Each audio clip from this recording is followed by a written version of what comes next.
In the previous example, we're using if then else. That allows you to compare any kind of value. But in some cases where you know in advance which are the options, it's better to use an enumeration. That is a list of the possible options that you will have to be compared in your code. Now, we do this with an enum. Now, an enum by default, by definition, by convention, has capital camel casing. That means that the first character is uppercase, and then any second word again has an uppercase. And then the options themselves, they are all uppercase. That's by convention. You don't need to follow that, but it will allow you to have very clean code. Now, in this case, we have a test option, and this test option can be of type 1, 2, 3, 4, 5, and unknown. Now, to compare a value against these options, we first define a variable of type test option, and we give it option 2.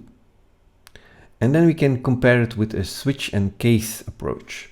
So here we have the switch, which gets the option, and then we compare some of these options. So we don't need to compare them all.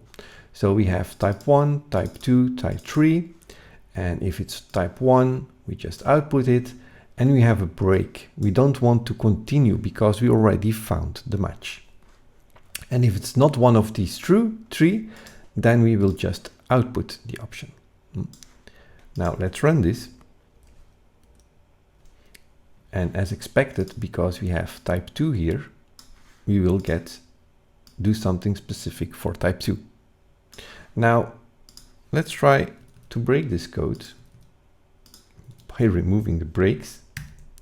So adding a double slash here will actually make this code inactive. Java will just ignore it. Now, if you run this again,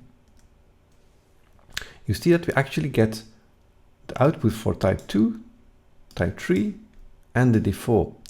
And that's actually because everything is true behind this, and then we get the whole output. So don't forget these breaks. Oops. And now make our test value the 5, for instance. Save it again, run it again, and now we can have the output of the default action.